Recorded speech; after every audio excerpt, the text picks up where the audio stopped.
We have endured a lot, sights, sounds, and it's not fun. Even the last time I saw him in a courtroom, when he was brought back for a trial for one of the others, he was in chains, but he had a smirk on his face, and he took both hands because they were in chain and made a symbol and pointed to me and to my lady friends. And everyone around us remembered that very well. We just heard from the survivor of an armed robbery that this man committed back in the year of 2000. He's hoping to get released 14 years early at this parole hearing. Let's jump in and see what happens. Classified as a second felony offender, offenses: armed robbery, 2 counts. Sentencing date June 1st, 2000. Sentenced to a total of 34 years. Parole date August 1st, 2021. Good time April 23rd, 2027. Full term May 23rd, 2033. Is this information correct, sir? Mr. Weeks. Yes, ma'am. Thank you. Mr. Marabello. Good, well, it's right at noon, so good noon, Mr. Weeks. How are you today, sir? I'm good, sir. My name is Tony Marabella. Your case was assigned to me, so I'll be the one to initially start this process rolling. Can you hear me okay? Yes, sir. Mr. Weeks, how old are you, sir? 48. And how long have you been in prison on these charges? 22 years, 7 months. Tell me a little bit about your educational background.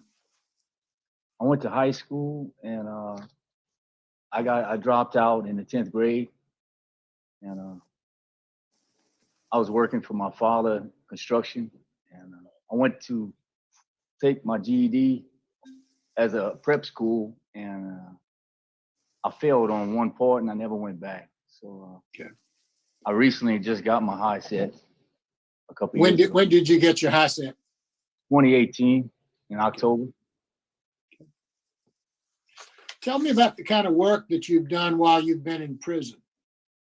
I've held maintenance jobs, plumbing. I worked at the farm at Angola, working on farm animals. Most of everything I've done is general maintenance, plumbing,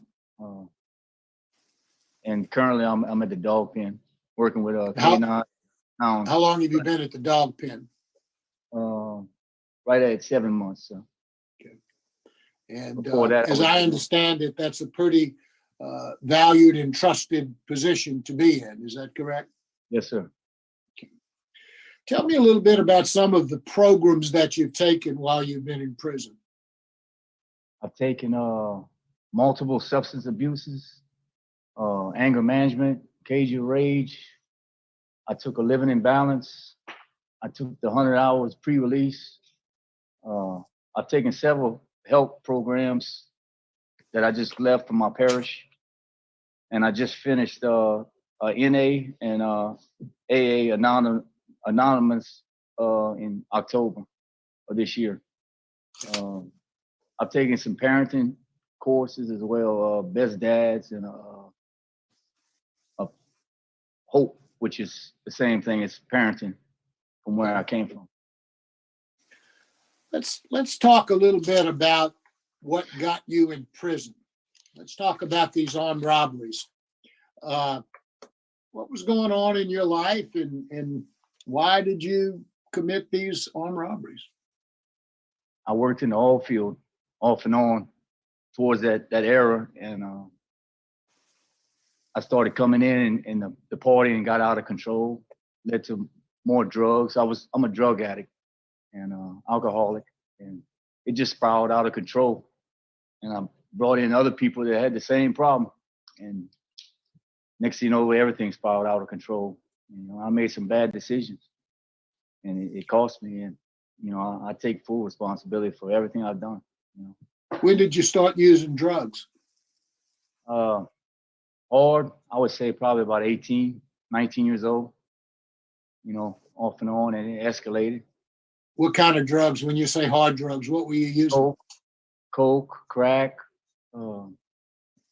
anything on the upper, but majority of the time it was alcohol that brought me to that other level, When did you start drinking? Probably I would say 14, 15 years old. How often were you doing cocaine and drinking when all of these robberies occurred?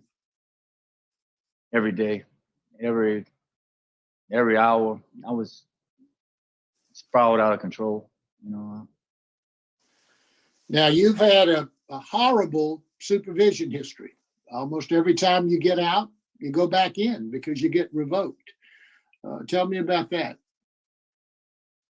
Couldn't get help, as far as my, come to terms that I was a drug addict and I needed help, and something would go bad and I started using, and like I said, the time where I've been in Angola and just being around drug addicts and going through these programs, it didn't happen overnight, but I've come a long way, to get to where I'm at.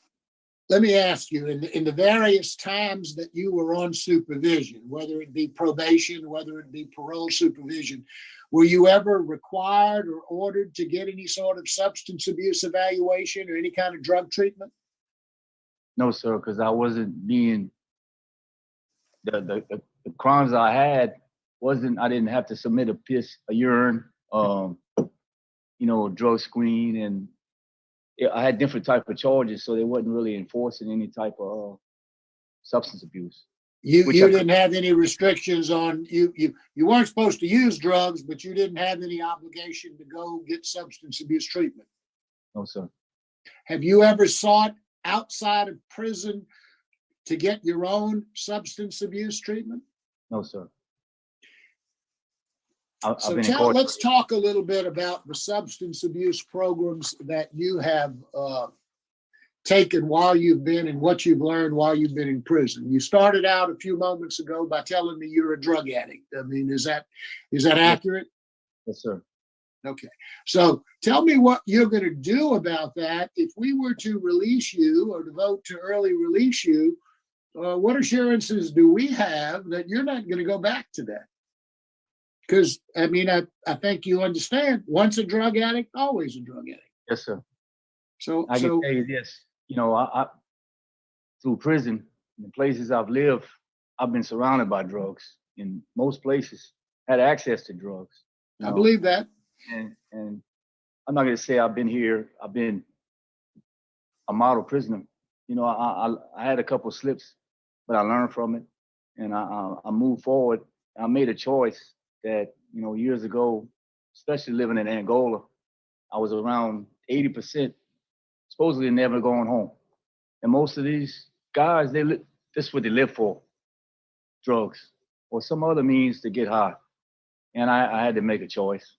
I wanted to be one day in society and be functional and be there for my family. And I chose that route. And that's why I'm here. And I think that's a good step. That's the first step, and obviously something that has apparently bode you well while you've been in prison. My question is to you, though, once you get out and get back into an environment that you might not be able to control as easily as it's controlled in prison, what is your plan? What are your tools that you're going to use to make sure you don't fall back into the disease of drug addiction? I'm going to get in some AA programs, weekly programs, NA, whatever I can get in. And I'm going to stay keeping myself in check, keep re-examining myself in line. Tell me about the programs you're talking about. What courses have you taken? What tools do you believe are important for you? You mentioned AA meetings. How important are those? Very, to keep me in line, to keep me forward, and to recognize that I no matter what, I can always go off the rail. How old are you? You said you were 48, I think. Yes, sir. How old do you think you'll have to be before you quit having to go to AA meetings? I'm willing to do whatever it takes to stay on path here. I know people are skeptical about letting me out, figuring I'm going to go back to that life. But, sir, I've been gone all this time with plenty of access. I could have gone. I hear all of that. My question was a simple one. How long do you think you're going to have to go to AA meetings? I'll do it as long as I have to stay sober. To keep. Well, how long do you think that's going to be? You know, I don't know. You know, and Do you think you're going to get cured and you don't have to go anymore? No, sir. I'm gonna keep myself in check. You know, I mean, I don't think this is curable. I think as long as I keep going forward and keeping programs in my life. Well, I hear you. So how long do you think you're going to need to keep these AA programs in your life?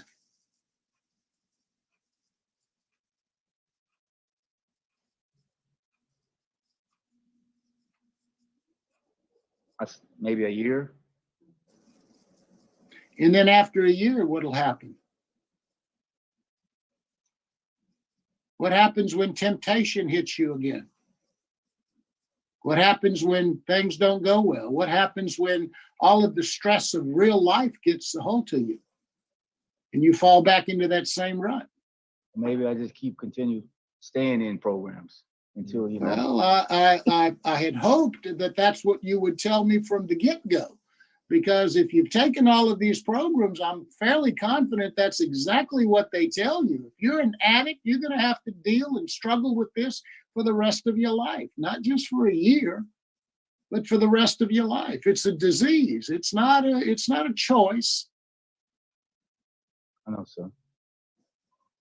So what programs have you've taken? Substance abuse. What else have you taken? Have you taken any long-term? Steve Hoyle, have you been there?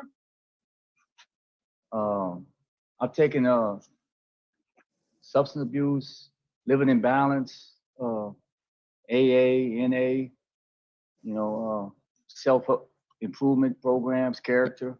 What are some of your triggers that trigger you to use drugs? Alcohol. You know, I eliminate the alcohol, it eliminates everything. Okay, well, they kind of go hand in hand. So tell me how you're going to eliminate the alcohol. Well, for one, I'm gonna stay out of bars, and where you going to live at? I'm gonna live with Where? Lafayette with my mom, or if I go to Houston, I'll go live with my sister till I get on my feet. Lafayette, Louisiana, Southwest Louisiana, Baton Rouge, Thibodeau. I mean, they push a beer in your hand everywhere you go. They shame you if you won't drink with them. And there's nothing wrong with that. I understand that. But you have to be prepared to fight that. In saying, well, I'll go to an AA meeting for a year, that doesn't make me comfortable. Okay, I've got a real concern about that. I've looked at your record. You've got a horrible criminal record, but you've got a wonderful work record. You have worked very hard while you've been in prison. You are, from my reports, you're the jack of all trades. You're the guy that the prison goes to every time they need something. You've done a great job while you've been in prison. My biggest concern right now about you is this substance abuse problem. And I, you know, actions speak louder than words. I tell you this, that I've had hands-on experience being around the environments I've been in. You know, I know it's not the street, but it's a whole nother environment. And I made that choice. I don't want to destroy my life any further from that junk. So I don't think I'll have a problem. It's just the fact that I was trying to explain to you that I will go with any program to keep myself in line, to keep myself in that, you know, something I never done. I never had any type of help before I left the street. And I've been gone 2 decades. You know, I've learned, my mindset is totally different from 20 years ago. You know, I was in the partying atmosphere. So I'm on another page here. You know, my family, I left out in the cold. You know, I got a daughter that's fully grown up. She was 3 when I left, you know. I You had realized a lot of reasons to stay off drugs back then. I mean, you working offshore. How much were you making offshore? I was making pretty good money, sir. You had a good job. You could support your family, but drugs ate you up. You couldn't control it back then. You might not be able to control it now. It's not a choice. It's a disease. And if you're not prepared to deal with it, that could be a real problem. I've got my own concerns about that. I want to listen to everyone else. Ward Bickham, can you tell us how Mr. Weeks is doing? Yes, sir. Mr. Marabella, you nailed it. He's had a remarkable offender record. You know, as far as he's jack of all trades. We count on him a lot with the maintenance we have. I've known him. He was at DCI years ago through his process and has come back. So I've known Casey for a little while. He's, as you nailed it, dog pen orderly. He works at the dog pen for 7 months. We don't put just anybody there. So he's a trustee, very well trusted to be in that job assignment. His disciplinary record's been great. I've actually had him on the thinking for a change backlog. I was going to get him in there soon. And like I said, as far as the inmate goes or an offender goes, he's done a remarkable job. And I think Thank the you, parole Ward. project with him too makes me think even better. Thank you. I appreciate your comments. Mr. Chairman, that's all I have.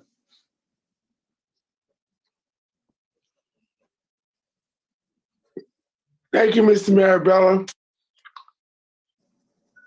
Mr. Weeks, Yes, sir. I'm going to reinforce Mr. Marabella's. He's trying to say you need a plan. Yes, You sir. need ammunition. You have a disease. You can't do it by yourself. Yes, sir. You need meetings. You'll be an addict for the rest of your life. You need meetings, and you need a sponsor, and you need the family support that I see here today. Yes, sir.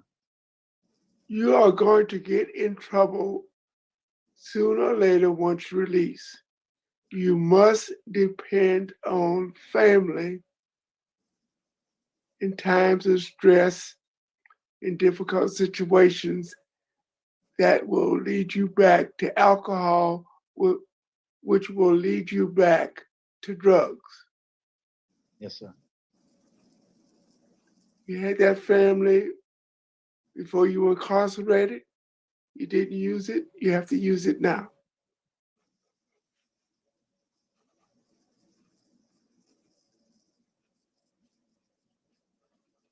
We on the same page now? Yes, sir. Ms. Teresa.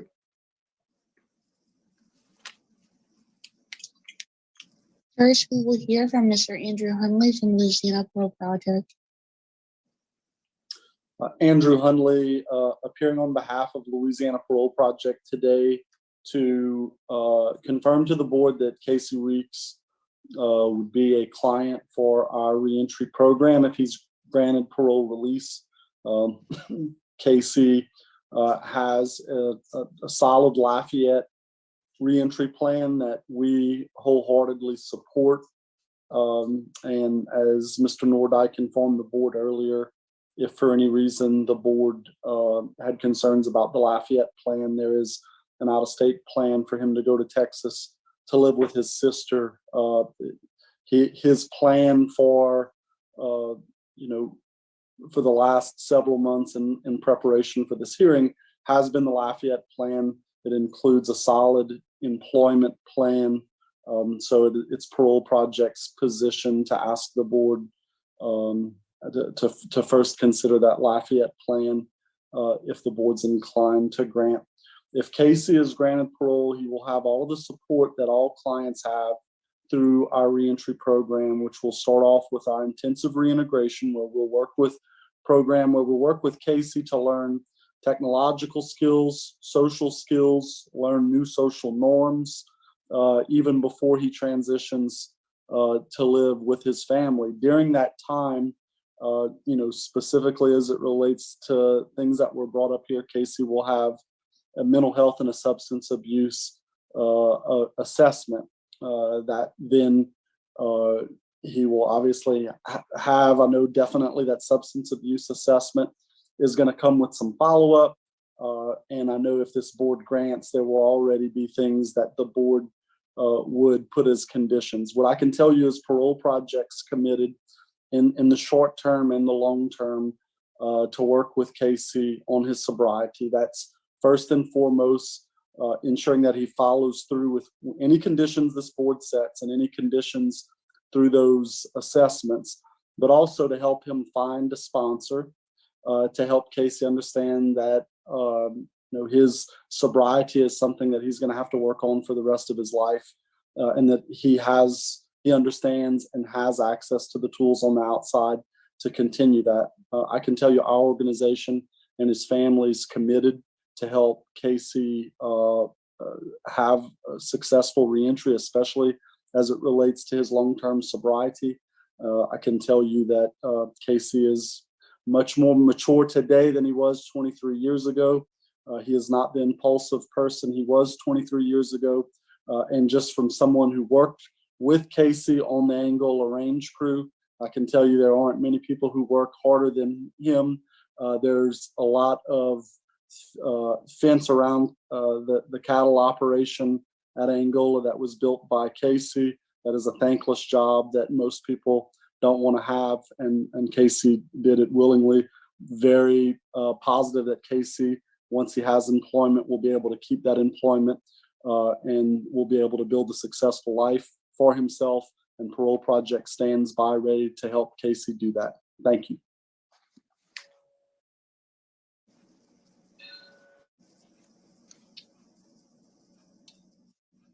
Thank you. Now we will hear from Mr. Ronnie Bessemer, who's the uncle.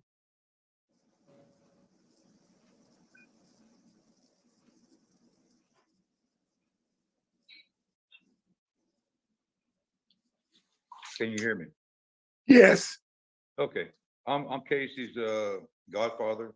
He's my nephew. I watched him grow up as a young person, and he was very active in sports. And as he got to Como High School, his coach on the wrestling team had once suggested that he take steroids to become more muscular, which was a very wrong thing to do, especially for a coach. That steroids progressed into other drugs and bigger drugs and more drugs. Throughout his many years in prison, he has grown to more immature, grown out of the immature stage and the want and the needs for drug and alcohol. Has maintained a trustee status, and if he was to be paroled, he'll have a job with me, my company. I've been in business for 47 years in the construction industry. I do building construction, commercial construction, and heavy equipment construction. I have a job waiting for him here. Also have transportation. He'll be living with his mother and father in Lafayette. In my opinion, he would be a very trusted, responsible person on the outside. He would never hurt anyone and does the complete opposite. He always tries to help people out.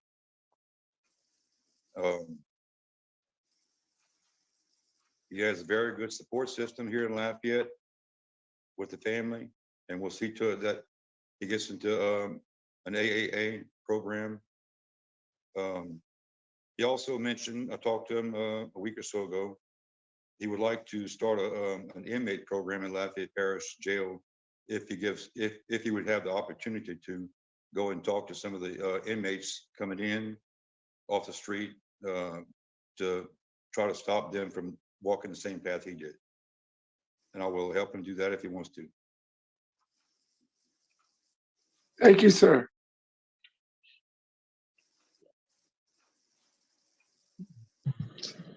Next, we will hear from Ms. Ashley Perry, who's a sister.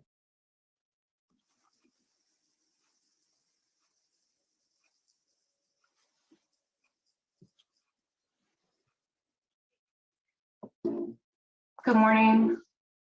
Thank you so much for your time. My name is Ashley Perry. I am Casey's sister.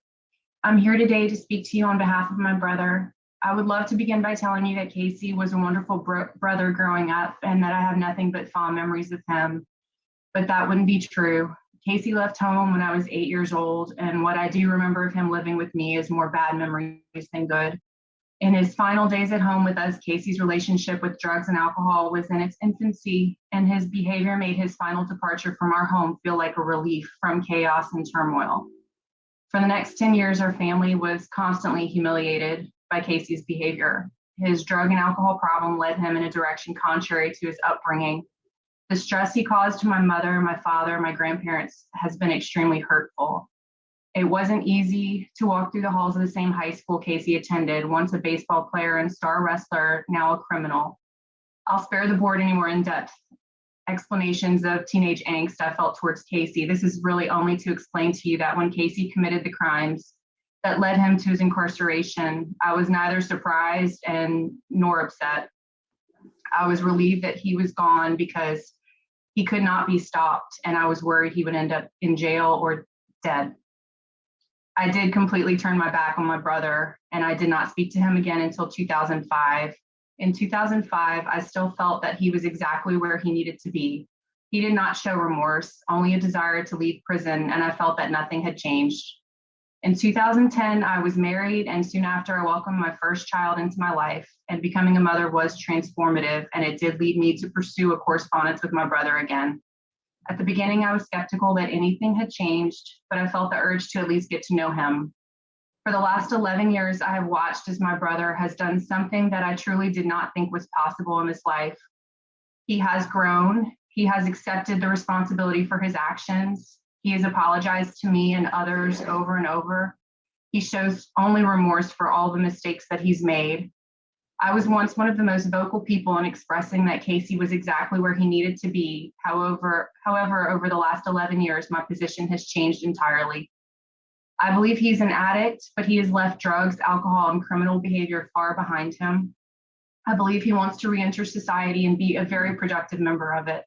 I believe he understands how short life is, and that although he has completely missed out on watching his own daughter grow up, it's not too late to watch his little granddaughter grow up and be a part of her life.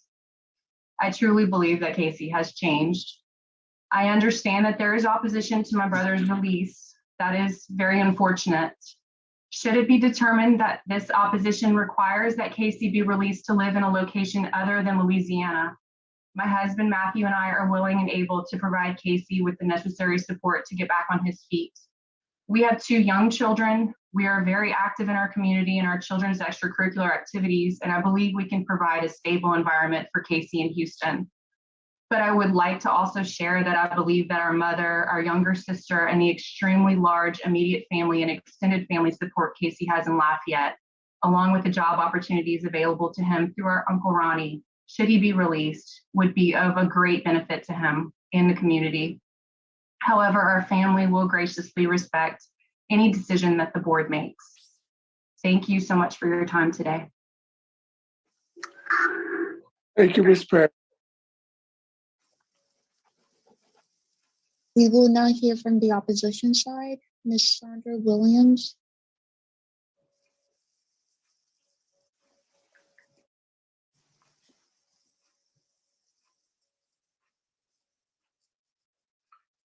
For letting me attend this meeting, and with me again is Anne-Marie Simon and Tina Ritchie, who rather just stay off the Zoom, but I speak on all our behalf. I've written many statements in the past, and you should have record of those, but let me just refresh you from my heart. I didn't prepare a speech because we live this every day. It might have been 24 years ago, but it's still today, and that will never change. He has an opportunity to walk out, start a new life, but ours will stay the same. It will never change. Listening today too, I don't feel comfortable with him being released. And I feel that what the judge gave him, he needs to serve, and hopefully the rest of this time he will continue to move forward in his endeavors. We have endured a lot, sights, sounds, and it's not fun. Even the last time I saw him in a courtroom when he was brought back for a trial for one of the others, he was in chains, but he had a smirk on his face, and he took both hands because they were in chains and made a symbol and pointed to me and to my lady friends. And everyone around us remembered that very well. And I still feel that he will one day, not sure of himself, will revert back to the alcohol and drugs and the anger that he showed toward us. It was no fun having a gun pointed at you and at your staff. So yes, I have forgiven him, but I have to live with this. And I hope y'all will take this in consideration for me and for the rest of these ladies. I just don't know how he will deal with events if he gets out right now. And I thank you for this opportunity that you've given us to speak. Thank you, Mrs. Williams. I appreciate your appearing before the panel this afternoon. Your input will be placed under consideration. Thank you.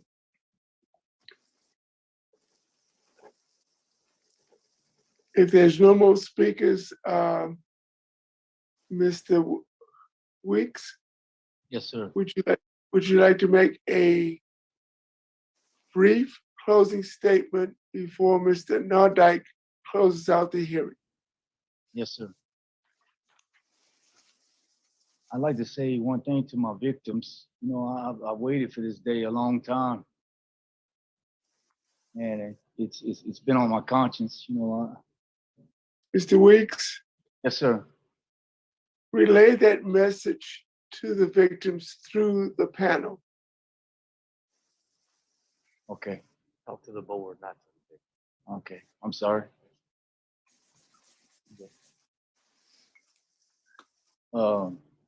Let me ask you a question, Mr. Weeks. Yes, sir. If you had a chance to speak to the victims of the crime that you committed at the credit union, what would you tell them? I would tell them that, you know, I know no matter what I say today, it won't change what I've done and how they feel towards me, you know. And, you know, I understand that the grief and the frustration, the trauma I put them through those years ago, you know, and I totally understand, you know, seeing me today, you know, it's having to relive this mental torture, you know, and I'm very sorry for that. And I would, you know,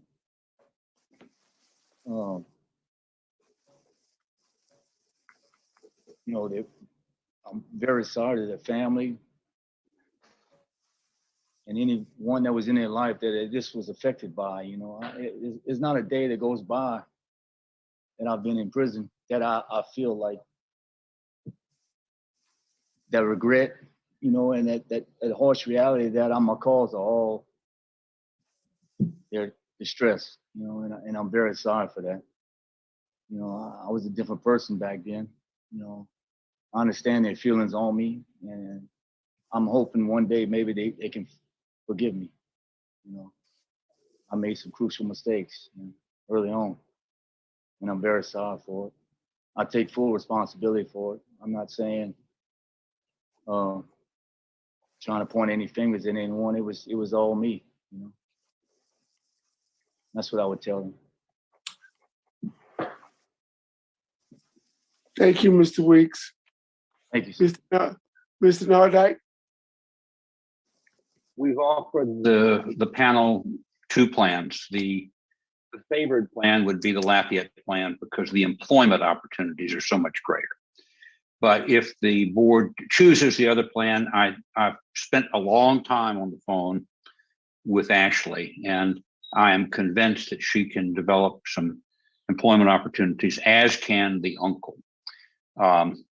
Again, the Lafayette plan is preferred, but the other one is certainly viable. We've got before you a man that's low risk, who has acknowledged his addiction issues. He perhaps hasn't come to grips with the lifetime nature of that, but I think that was driven home today by Judge Mirabella in a way that he will understand. Other than that, I think what Warden Bickham said and what Andrew Hunley said resonates more than anything.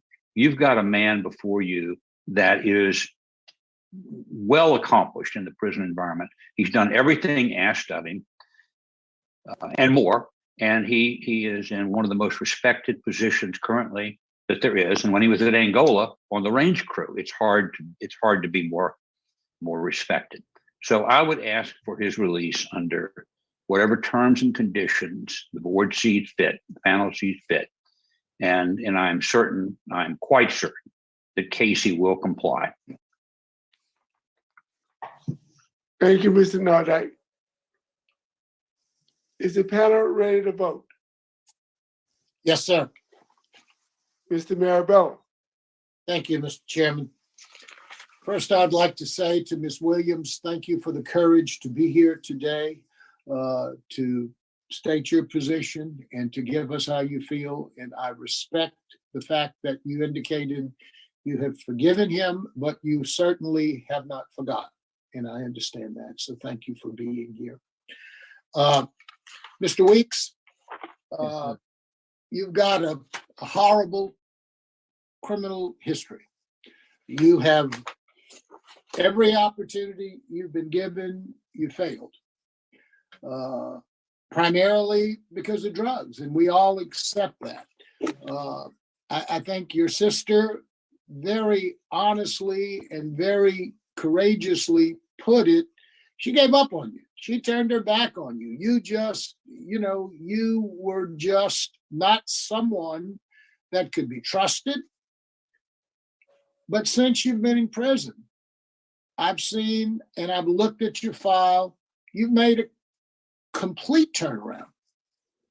You're back in your sister's life. I mean, she very eloquently stated what and how she reconnected with you.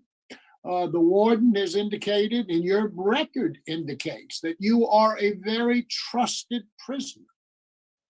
You have done well while you have been there. You've got a good plan in place. I'm concerned, as I expressed to you earlier, about your attitude about your addiction. You concede you're an addict. You don't seem to be there just yet. That concerns me. So having said all of those things, you do have law enforcement opposition. You have a low risk assessment. You have a low needs assessment with a high substance abuse component. And that's my biggest concern. The warden suggested that he could get you into Thinking for a Change and perhaps a couple of other programs. My vote today would be to grant conditionally your parole upon the following conditions. Number one, that you complete the Thinking for a Change program and that you get into a substance abuse program, that you will be able to get some education. I think you pretty much have a lot of the other stuff, but I think you need the education to understand how the 12-step program works and how you need to apply that to your entire life. And I think once you get those things, that will reinforce your ability to stay clean. I think your head is there. I just don't know if the disease is, whether you've captured the disease yet. And that's what I'm really concerned about. So that would be my conditional grant. And once released, assuming you are able to complete those things, I would, the condition would be that you go report to the Louisiana Parole Project and complete their program. I have no objection to the Lafayette release. I think that's a good plan for you. I will make a condition of that you have no contact whatsoever with the victims in this case. I would want you to go to 3 AA meetings per week and have a curfew from 9 p.m. to 6 a.m., as well as random drug and alcohol testing. So that would be my vote, Mr. Chairman. Thank you, Mr. Marabella. Mrs. Wise.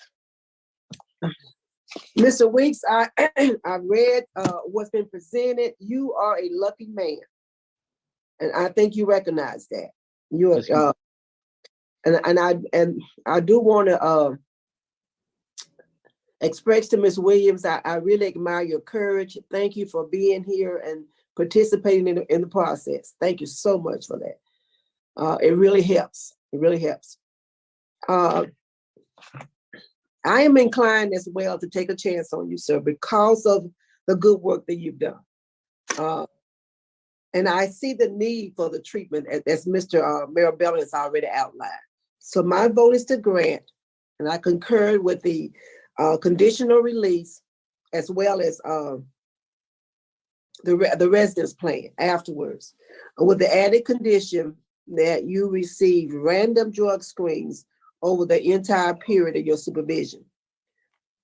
And that means that the parole officer can just call you and say, I need you in my office by 10 o'clock for a drug screen.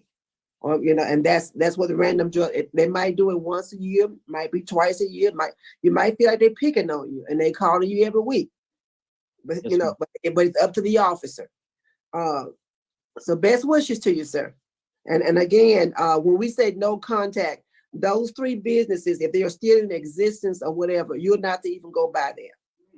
You have to drive by any of those businesses. Best wishes to you, sir. Thank you. Mr. Weeks, Yes, sir. you have received 2 votes to grant your request. In your situation, you need all 3.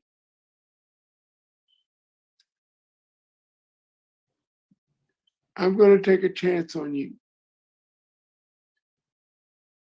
There's 3 reasons that I know of for incarceration: isolation from the general public, retribution, and rehabilitation. And I think you've been rehabilitated. You've come a long ways. And I've just listened to your sister, Mrs. Perry, and you've come a long ways. You are a horror to live with. Drugs were in control of your life. You've come a long ways. You have received 3 votes to grant your request after completion of Thinking for a Change in a substance abuse education program. Yes, sir. And I think Warden Bickham can take care of those 2 things for you right at DCI. Yes, sir. So there won't be a transfer involved. Warden Bickham can take care of those. And once released, you'll be released to the Louisiana Parole Project for their transition period. I agree with my other 2 colleagues. I think the best transition plan for you in as far as living, working, and family support around you is Lafayette. You'll be living with your parents. You'll be working with your uncle.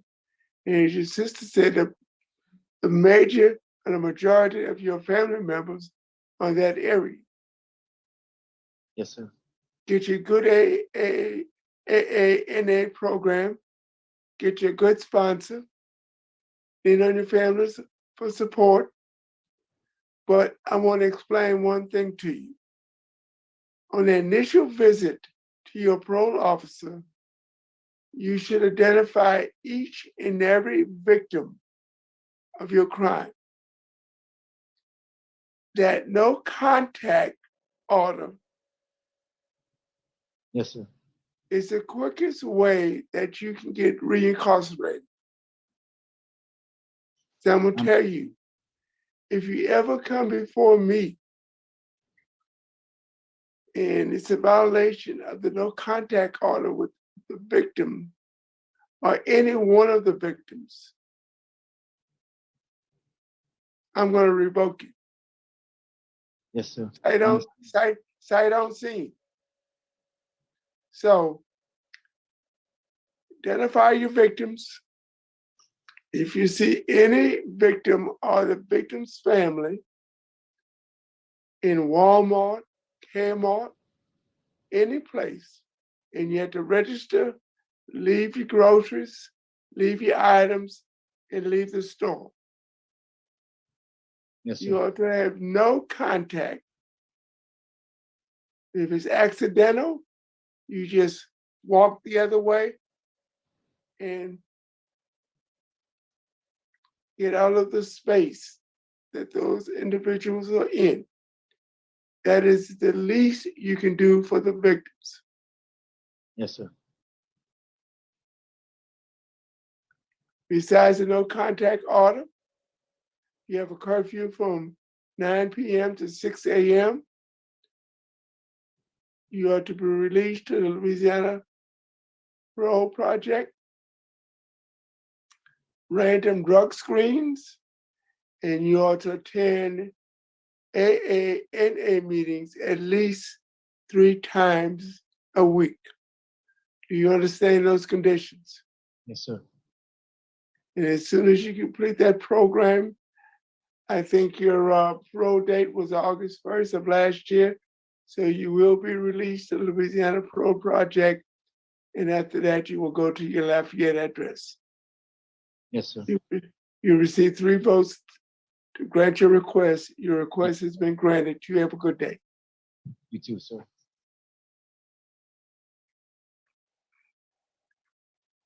Thank you all. Unfortunately, I don't have anything to share in terms of unpacking. Richard could not find anything. There's nothing there. Is it because he just never filed a single appeal? But this can also, I mean, at least this also means that he's still out. This hearing took place in 2022. I'm filming this as of April 10th, 2024. I enjoyed this hearing. I thought it was handled brilliantly. That's just my takeaway. You had a classic Mirabella, which now that he's gone, I just appreciate so much more seeing him. He starts off with all of the kind of critical questioning, and he's having, Casey's having what seems to be a perfect interview until he completely drops the ball and actually could not answer what was, in my opinion, the most simple answer, which is, I was almost yelling at him in my head. I'm like, just for life, just say you have to take it for life. And he actually said 1 year, which I think just goes to show that, that he was, he had a good counter, which was, hey, I think actions are more important than words. I've been sober while I've been here. He's doing all those great things, and I think he really does have a point. But we have seen people who have been locked up as long as he has, who's done really well. When they get out into the real world, it's all of a sudden very different, and the stress is different, and everything's different, and they get revoked. But we haven't seen him back here. But when he did say the 1 year, I was like, oh man, this hearing is gonna go south real quickly. And then I started to think, was he just faking it? All these programs he's taken, he's just kind of a body in the room. And maybe he was, because again, that is just the most, and he just had said he completed AA, which was a little bit of a red flag, because I don't think you would say you've completed it. You would say that you've gone through the 12 steps and you're continuing it or something. but they were forgiving in that sense. Then you had one of, I thought, the best supporting statements. We're so used to these fluffy, ridiculous statements where people are like, yeah, he's my role model and he's the pillar of our family. And it was like, no, there was no fluff. It was from his sister, just straight up, just real. And the board loved it. And that's what they want to see. And I loved it too, frankly. It was just, and then you kind of throw the wrench in there. And the wrench for me is, of course, the victim. And without having documents to go through, because sometimes we hear about, and it seems to be it was an armed robbery of a store, and you hear that on the face of it, and it's like, come on, it's been 20 years. Can't you be forgiving, etc., etc.? And then you read the court documents and you hear, oh my God, this wasn't just an armed robbery. I'm just saying other examples. We will read it and we'll say, wow, he grabbed the person by the hair and threw them in the bathroom, and he put the gun in someone's mouth. And you hear those details and you say, okay, this is different. And without that context and details, it's harder for me, at least, to empathize with the victim in this case, because we don't know that anyone's been hurt. It seems that it was, and it's like, from my perspective, it just seems he's been locked up such a long time. And we see people who get out, forget the people who do things to children, but we see people who get out so much sooner for taking a life, for taking multiple lives. And I couldn't, and I think that Mr. O'Shea sealed the deal on this one. I love how he created the movie-like tension. You have 2 approval, you need 3 though for parole, and he pauses. Classic Mr. O'Shea.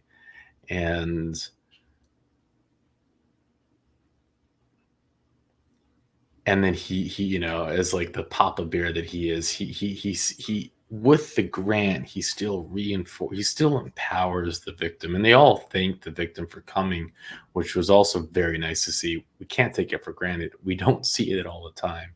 And Mr. O'Shea lays down the law. If you even see them, you have to drop your groceries and go. And I love that. And it's things that we might take for granted, because we don't see things like that at the Connecticut parole board hearings. If you're not familiar, the second channel where you do Connecticut parole hearings, the links in the description, those are crazy.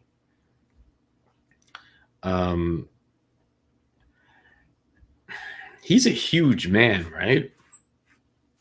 He's like, man, it's like maybe I would still test him for the juice. It looks like he's twice the size of my favorite warden. But yeah, I'm happy it was granted, and love to hear your thoughts. Good morning, Daddy.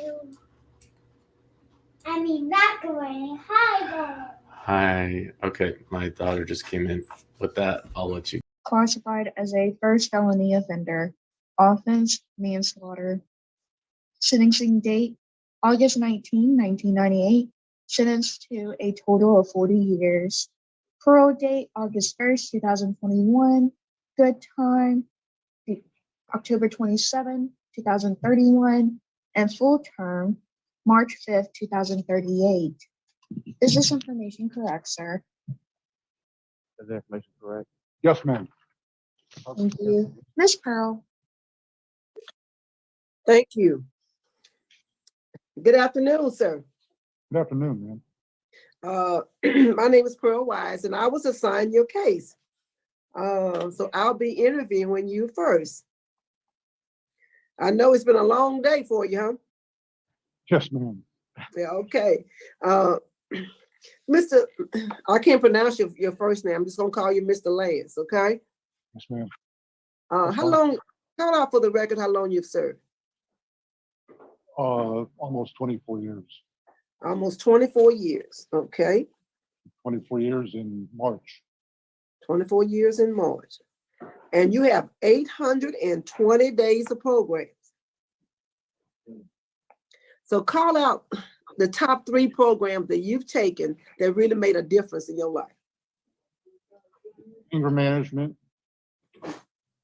Ashland University, and it's really a toss-up between Louisiana Technical College and substance abuse. Okay. So you really enjoyed the learning experiences you had. Yes, ma'am. Got a lot out of that. I Good. could. And so go ahead and put on the record your educational attainments. Educational attainment. Go ahead. I'm sorry. I graduated from Louisiana Technical College in communications electronics. Mm-hmm. And as a two-way radio technician, I have CTEC certification as a copper cabling specialist. I have CTEC certification as a fiber optic specialist. I'm a Leviton certified installer. I have a general radio telephone operator license with ship radar endorsement. That's the highest commercial FCC license that exists. I'm a chief examiner for the National Radio Examiners, meaning I have the legal authority to issue FCC licenses. I was awarded the title of Master of Communications Technology jointly by the FCC and the National Radio Examiners. I've attended Ashland University, originally only to get an associate degree, which I've completed. I graduated with their Honor Society, Gamma Alpha Kappa, the National Society of Collegiate Scholars, and magna cum laude. I'm currently enrolled at Ashland trying to earn my bachelor's degree. I've just been, although I don't have the paper yet, I've been inducted into Lambda Paeta National Communication Honor Society, and I have a current GPA of 3.82. Thank you. That is impressive. That is really impressive. May I say something? Yes, go ahead. I'm pretty sure that my education is somewhat impressive, but I'd like to state, really, I wanted to state at the very beginning of this, that I am very sorry for what I did. And I'm also aware that anything that I've ever done, accomplished, or will accomplish in no way diminishes my crime.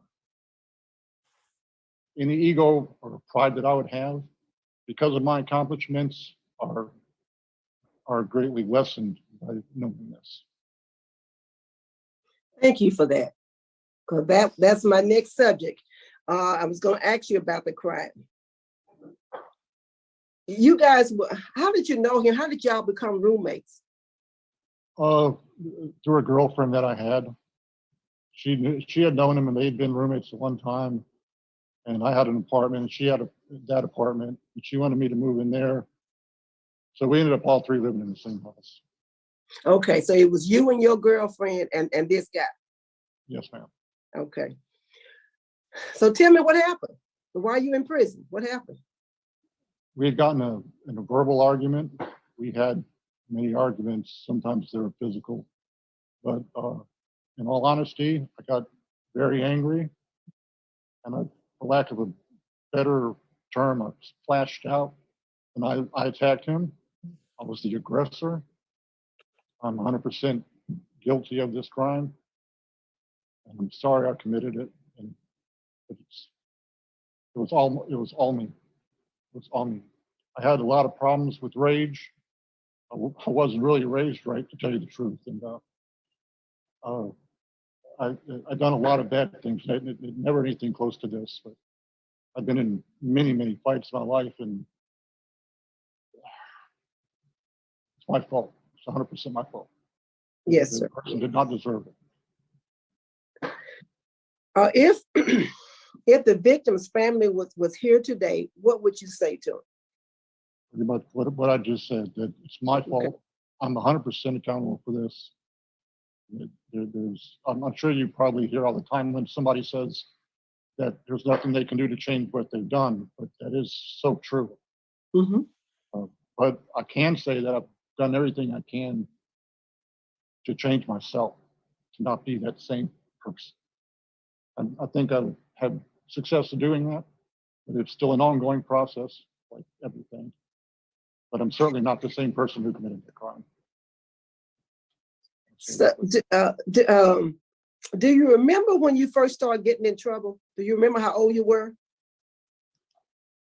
Yes. When I was 11 years old, I was placed in state custody for abuse and neglect. I was abused pretty badly. I was supposed to be in a foster home, which I was for about a month. Then I got put in another foster home. Then they didn't have any foster homes, and they put me in a shelter, a temporary shelter. Then they put me in a Associated Catholic Charities group home. Then I was in house on Bienville, Greenhouse Runaway Shelter, which is a teenage shelter for runaway kids. I lived on the street a lot. Hope Haven Madonna Manor, which is a juvenile lockdown, basically, when they had nowhere else to put me, which I actually literally escaped from. By the time I was 18, I probably lived cumulatively about a year on the street and about a year in runaway shelters. Oh man! Oh man! I want to make clear that I'm no way using that as any excuse for my actions. I get that. I get that. But I will. Go ahead. But I will say that I developed a very defensive, very violent way of dealing with things, basically as a survival tactic. And when I turned 18, that whole frame of mind and way of thinking didn't just suddenly change either. I've been lucky enough to, when I was 16, I got a GED. That was the extent of my education when I came to prison. But for the 12 years after I turned 18 until the day that I committed this crime, I was pretty much a terror. I was very violent, very vicious person. I'm not blaming it at all on how I was raised, but the frame of mind I had was certainly a result of that. I've been everything that I can to not be that person. That's what I was getting at when I asked it. I was really referring to 1987, your first arrest. Because sometimes when you look at a person's criminal history, you can see where they are building up to something, and your criminal history does reflect that. And this was your way of life for a long time. So tell me about your drug use and alcohol use. When did that start? Well, the legal drinking age was 18 in New Orleans, but I started long before then drinking. It was something to do. It was exciting to me at first. It was, but I would drink because I was depressed a lot. I did anything that I could, not just drinking. Okay. As far as trying to do something that was more exciting than just a normal day. I mean, luckily I never messed with any hard drugs. Luckily, because I was afraid of them. But I did drink. I drink a lot. In fact, I consider myself an alcoholic. So what about marijuana? I did do that once in a while, yes, but nothing harder. Never did coke, meth, crack, or anything like that. On the night of this offense, were you under the influence? No. You were sober. I wish I could say I was, but I was completely sober. I would get really angry and I would just explode. That's pretty much what happened. I said it before. I want to express sorry for this. There was no way the man's fault was my victim. It was not his fault at all. It was all me. Yes, sir. Yes, sir. Yes, sir. Yes, sir. I do want to inform you that there's some opposition from the law enforcement community. Tell me what you've taken for your substance abuse problem since you've been incarcerated. Well, when I was in Angola, I took substance abuse. And then when I got to DCI, I decided to take it again. So I've actually taken it twice. I'm going to, I'm sorry. Go ahead. What was the name of the program I'm trying to get at? Which one you took? I think it's just called substance abuse. Okay. I'm pretty sure it's just called substance abuse. So tell me what you learned. I learned that I'm definitely an alcoholic. I mean, I haven't had anything to drink now for 24 years, but I learned that I know that in no way means I'm no longer an alcoholic. briefly talked Say it about. again. Say what now? Say what now? You learned what now? I said I know that in no way means that I'm no longer an alcoholic just because I haven't had anything to drink for 20 Okay. years. There are certain things that make me want to drink, and I've avoided those. I mean, I don't do any drugs in prison either, or any placements for alcohol. But I talked to Mr. Hundley and about this, as a matter of fact, and if I were lucky enough to get out on parole, I plan on going to AA meetings, whether they were required or not, just to keep reminding myself, you know. And he also said that they have other, although he didn't wasn't specific, he said they have other things I could utilize there also, should I need to. Mm-hmm. Mm-hmm. And in terms of AA meetings, have you thought so far as to, have you taken any AA meetings while you're incarcerated? Have you gone to any? I've gone to a few, and in all honesty, I didn't like them only because the several that I had gone to, sometimes they have them in the rec room. I'll actually sit in the rec room and I'll listen, which is kind of going, and it's kind of not. But I hear a lot of inmates talking in these meetings, and they have a tendency to glamorize the things that they did and the things that they did while drinking and partying. And to me, personally, that's sort of a trigger to me. You know, people always try to remember the good things about that they had when it comes to something like that, and I can't allow myself to do that. Okay. Okay. But I plan on going to AA meetings whether I need them or not on the street. As a matter of fact, especially if if I think I don't need them, is when I do need them. I learned that also. Yes, indeed. Yeah, that's correct. You are definitely saying all the right things. You are. Where's your family? I know you said you was in foster care or anything. Is there anybody, a sibling or anybody? I have one sister in Tennessee, and that's all. Everyone else is deceased. Okay. And children? I have one daughter who lives in Texas. What kind of contact you have with her? I don't have a lot of contact with her because she was very young when I got put in prison. Mm-hmm. Something I'd love to be able to work on. Right, right, right. And Go ahead. It's her decision, and she really doesn't want to have much contact with me while I'm in prison. Yes, sir. And yeah, and all you can do is respect that. That's all you can do. And you've been a Pride member since 2003. Is that correct? Yes, ma'am. And your last, I'm just putting this on the record, your last write-up was in 2009. Is that correct? Yes, ma'am. I was smoking on the walk. Guilty. I was guilty. Yes. Okay. And the roommate, that girlfriend, have you had any contact with her? No, not since. Oh yes. She actually wrote me a few times after I was in jail. Mm-hmm. And you just. I just stopped writing her. Okay. Okay. You just didn't want to continue a relationship with her. Not in this situation, no. Okay. Okay.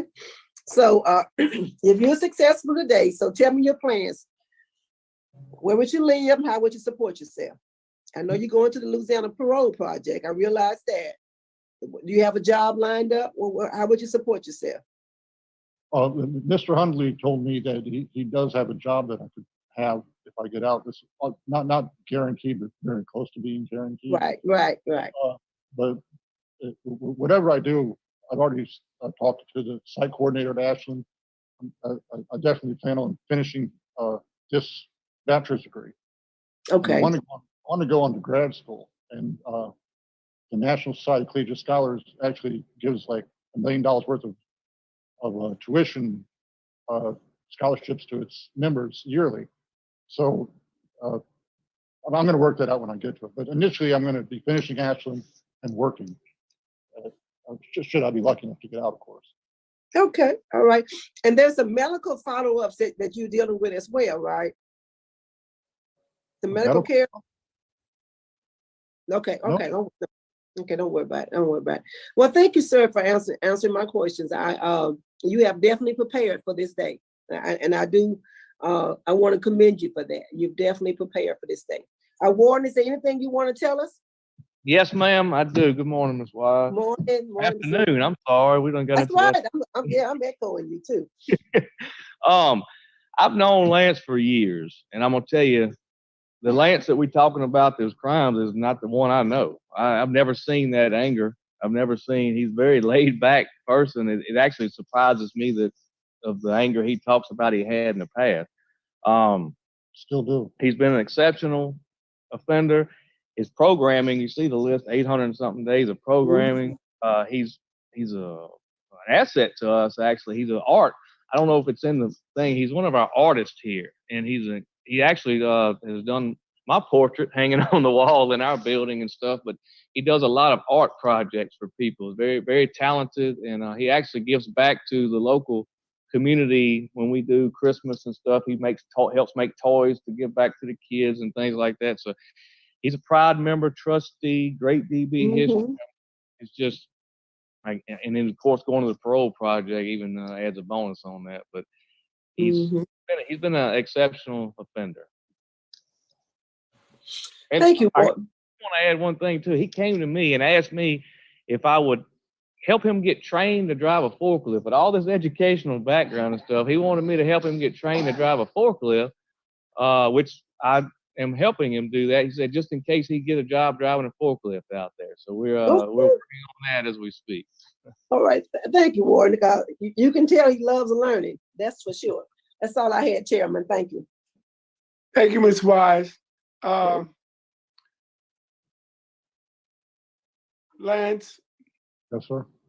I want to congratulate you. I understand you've been a Pride member since 2003. Yes, sir. That means you hadn't done anything significant in a negative nature that would displeasure to the staff at Dixon. And that's almost approaching 20 years. You should be commended. Mr. Huntley?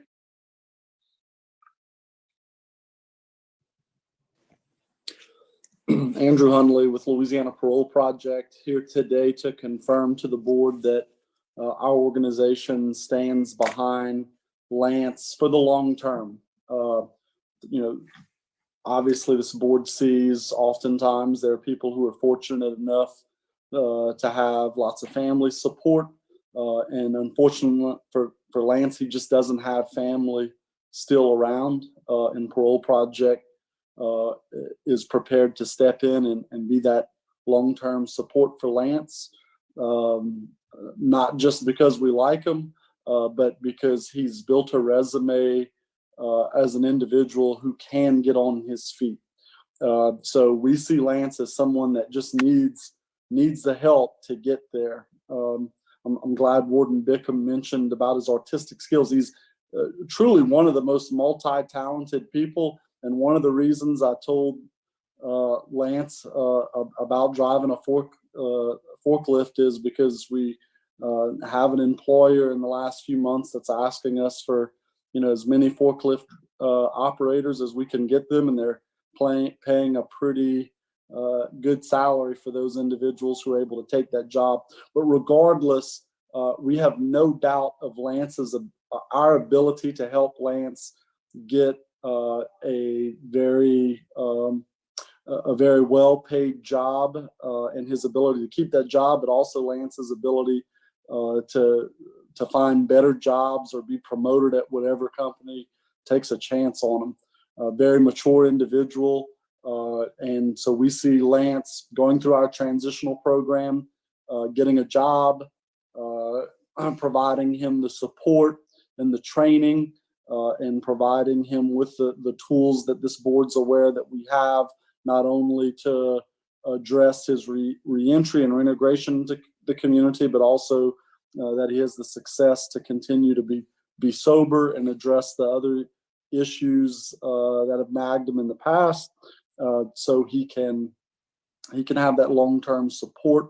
Our organization will provide him a place to live in that transitional program. And if he is unable to find a landlord to take a chance on him down the road when he is self-sufficient, our organization would be willing to provide one of our rentals to him, that's nothing that we're going to rush. But our organization stands ready to help Lance rebuild his life in Baton Rouge.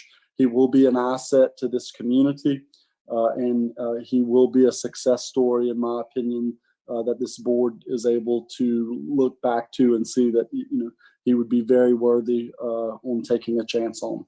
Thank you very much. Thank you, Andrew.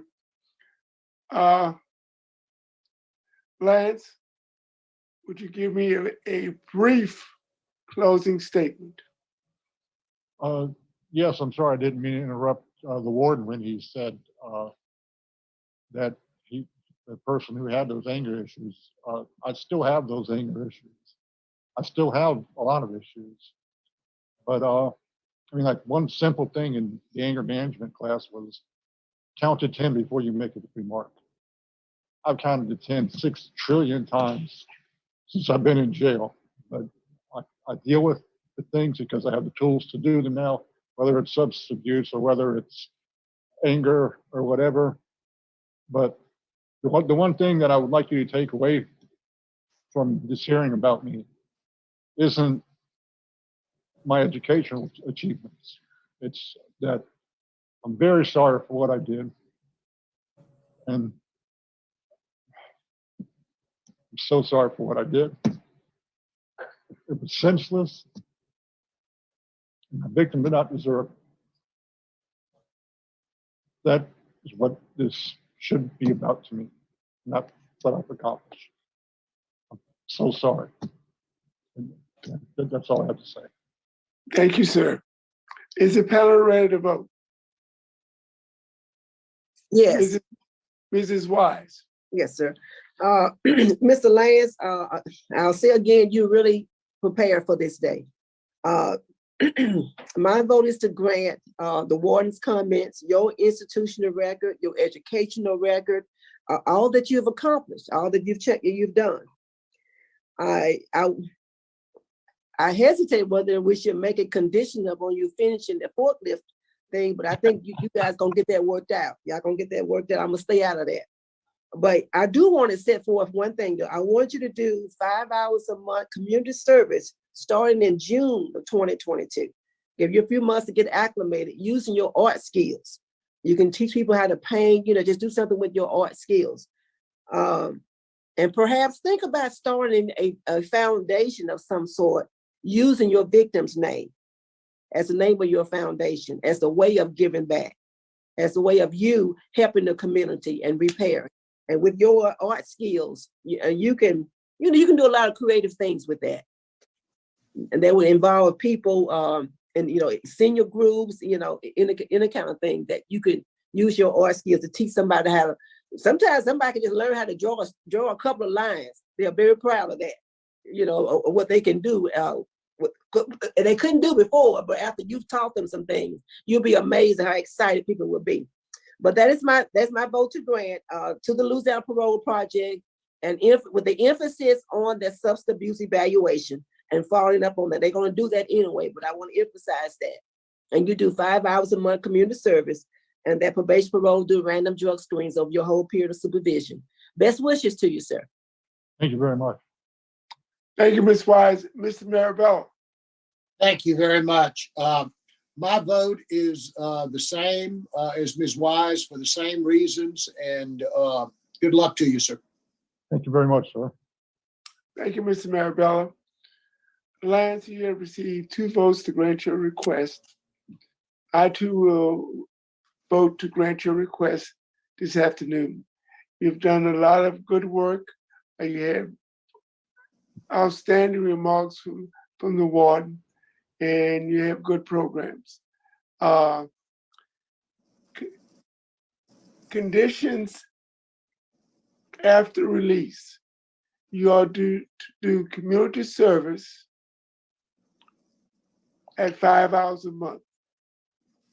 Get with your parole officer, get with your pastor. You have a fabulous ability to develop art and portraits.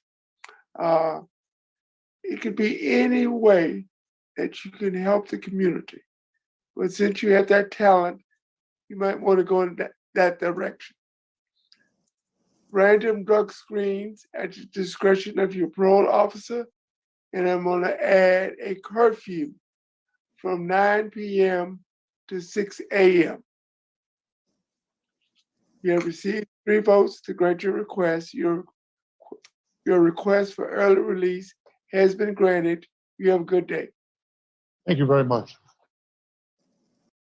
Okay, so let's unpack this. I have some interesting things to share with you, thanks to Richard. But before I do, I want to ask you how you think that the hearing went. It was quite interesting. I thought that he was very honest in terms of how he said, I still have an anger problem.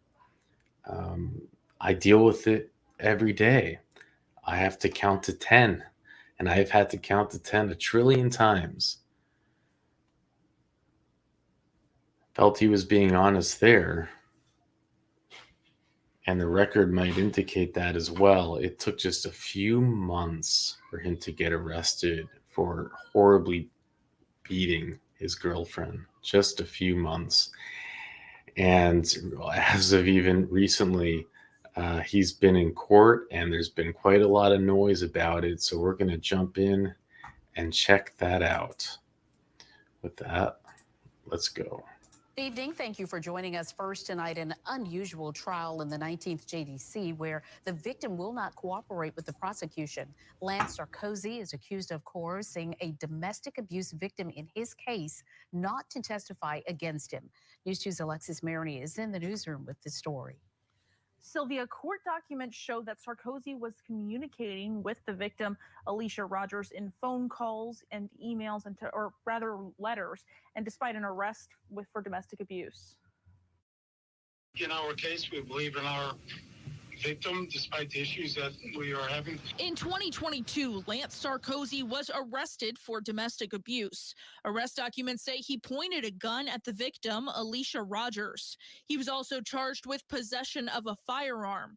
Sarkozy is not allowed to have guns because he beat a man to death with a hammer in 1998 and was convicted of manslaughter.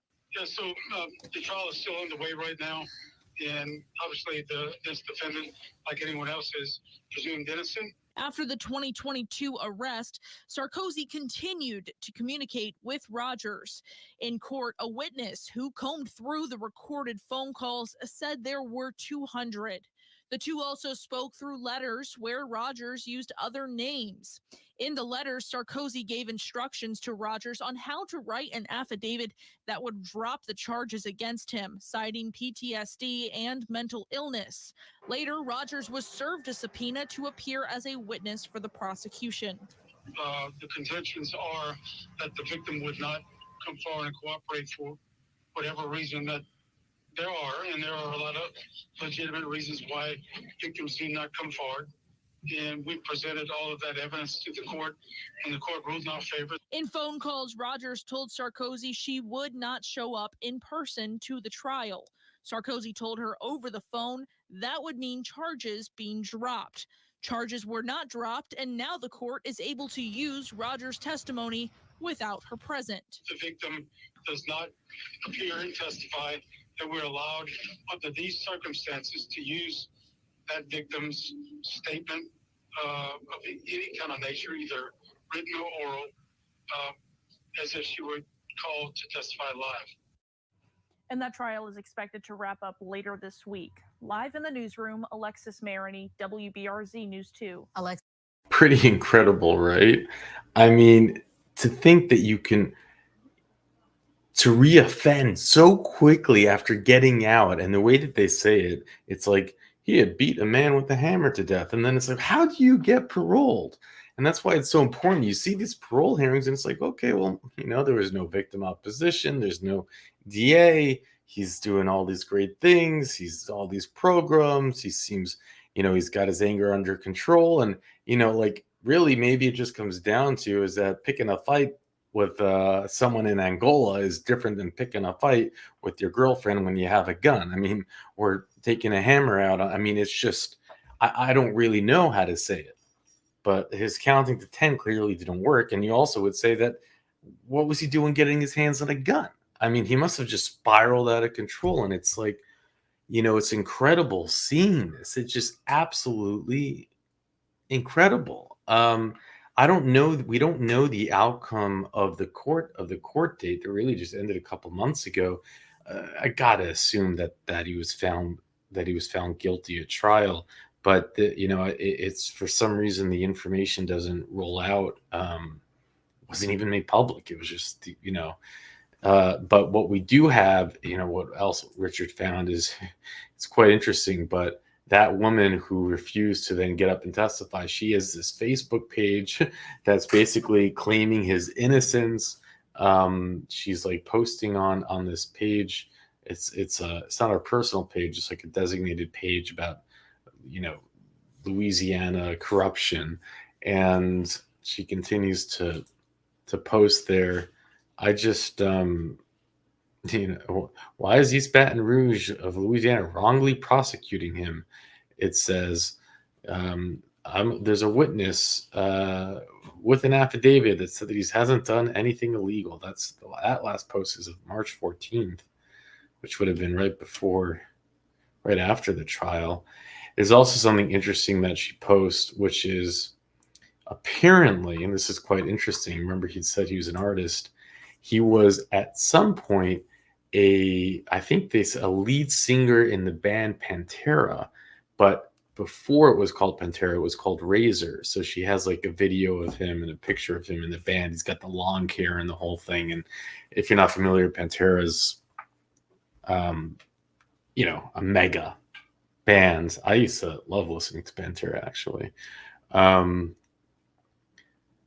it's hard to know. These bands have lots of, it doesn't mean that, they changed a lot of people in the band from what I was reading in the article when they were called Razor before they became Pantera. So it's not like, but it is interesting to see that, hey, you take a fork in the road, and hey, you might be a multi-millionaire rock star, or you could rot away in Angola.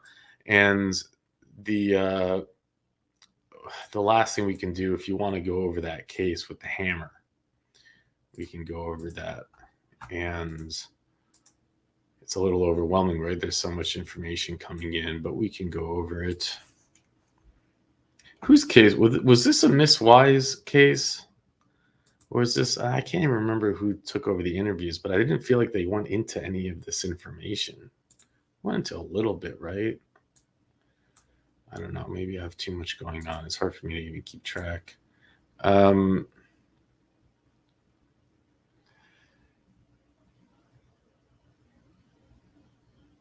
Okay, so at trial, they testified that she and the defendant had been living together for about 9 months prior to March 5th, 1998. The day of the incident, she and the defendant were renting an apartment.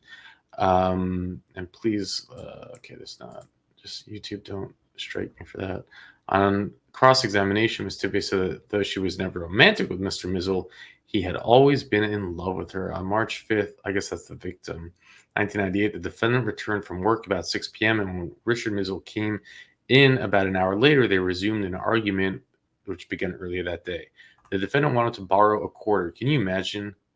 This all started over a quarter from Mizzle, who would not lend him money because the defendant already owed him $10. Isn't that a time in 1998 when a quarter could actually get you something? Unbelievable. Can I borrow a quarter? While Richard was sitting on the couch eating, the defendant went into the bedroom and returned with a table leg. The defendant hit Mitchell with the table leg so hard that he fell from the couch, over a quarter, mind you. When Mizzle tried to get up, the defendant hit him between 5 and 10 times and told him that he was not going to get up. Mr. Mizzell, I'm just calling him Mizzle, Mizzell asked the defendant why he was being attacked, and the defendant replied, because. Because Mizzell was an asshole and because he caused us so much trouble, the defendant, said he was going to make him suffer like he made us suffer. That's just, it's interesting, again, with him failing so miserably, so quickly, so getting right out of prison. The defendant then sat down on the couch, still holding the table leg. Miss Tibbe said he warned her not to go out or call the police. She said she was frightened that he would hit her. Meanwhile, Mr. Mizell began to move and groan, and the defendant hit Mr. Mizell's arms and legs, saying he, the defendant, was going to cripple him. So he, Mizell, couldn't use his legs and arms. The defendant, again, all over a quarter. The defendant and Miss Tibbe then watched television for about an hour. At that point, the defendant said, "Well, it's time for you to die. I'm tired of sitting here listening to you." The defendant took a hammer from a drawer. He told Miss Tibbe to turn away and not look, and he hit Mizzle on the head with the hammer several times. See, they did not get into this. It is so different when you read these details and then you hear the parole hearing. It's kind of like there are red flags everywhere, and I would have said no. No, I don't need that. I know hindsight's 2020, Monday night quarterbacking, but this is such a different level of violence. This is just a whole different level. And as she sat and watched TV for an hour, that's a whole, I mean, whatever. Mizzle gagged a few times before becoming silent. The defendant then said, "He's dead now. And we can go out and get us something to eat. Go out and get us a beer at the bar." The couple walked to St. Mary's Tavern, where they stayed until about 11:30 p.m. They left because the bar was closing. As they were walking to a nearby pizza restaurant, Miss Tibbe asked what the defendant planned to do, and he replied, "We're going back to the house and pretend like nothing happened." He also suggested that they say somebody must have broken in or something. Miss Tibbe told him that she had left her uncle her ulcer medicine and her friends. She was going to go get it. She agreed to meet him back at the apartment to eat pizza. When she got to her friend's place, she asked for a ride to the police station. Okay, good for her. Good for her. She tried to find a station but got lost and found a police officer at the trolley stop restaurant. She told the officers of the murder and accompanied them in a police car to the apartment. When they arrived, the defendant was asleep in the bedroom. Under cross-examination, Ms. Tibbe admitted that she had 2 prior felony convictions. She also said she probably mentioned that she would get a life sentence if she were ever convicted again. Dr. William Newman, an expert in forensic pathology, testified in March 6, 1998. He performed an autopsy, determined that Mizzle died of multiple head injuries. Dr. Newman found the following: laceration of the scalp. He had fractures of his skull, fractures of his nose, lacerations of his face, multiple skull fractures, many of them depressed, which means that the skull itself was sunken in the head, and there was also damage to his brain. It's just incredible.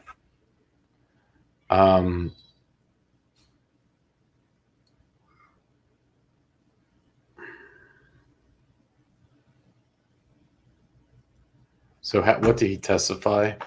Lance testified that on March 5th, 1980, he was in the process of moving into another apartment when Ms. Tibbe had moved out a week before. However, they were both in the apartment drinking beer in the late afternoon.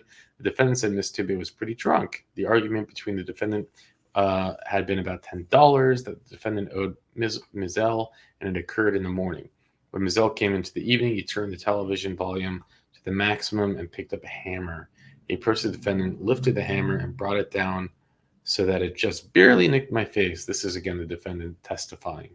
The defendant picked up a table leg that was in the room, hit Mizell, who fell at the defendant's feet. The defendant picked up the hammer and sat on the couch until he noticed Mizell getting up and coming toward him with the table leg. Then the defendant hit him 3 times in the head with the hammer. Mizell spun around and hit his head on this park bench kind of thing. He didn't move. It killed him. The defendant decided to leave the apartment, and he and Ms. Tibbe went to a bar where they drank for a few hours. They spoke of telling the police about it, and the defendant said he realized his fingerprints were all over it. The defendant said after they got pizza, Ms. Tibbe decided to go to her apartment, and they went upstairs to sleep. Again, this is his testimony. Then there's cross-examination, there's lying. There's actually a lot of good stuff in here, but I have to run.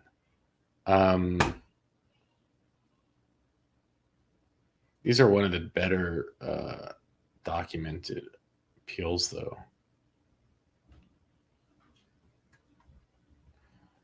I can roll that out now. The jury was very kind. I sat through it. Not only did I see all the pictures, but I sat through the entire matter.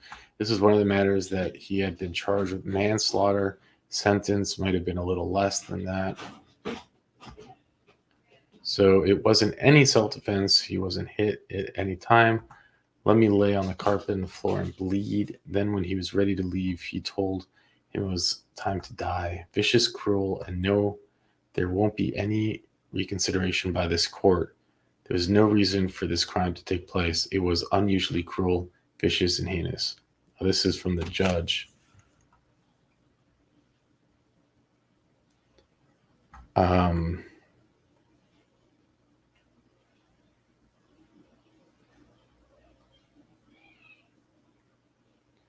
It really was. Imagine finding out after hearing about this case that he would be paroled someday. Really, it was just 22 years later after this appeal was decided, and 24 years after committing this vicious crime. And he got out on parole and just immediately did something horrible again. When you hear this, you got to say they just did a horrible job on the parole hearing, or that he really just had excelled in prison. And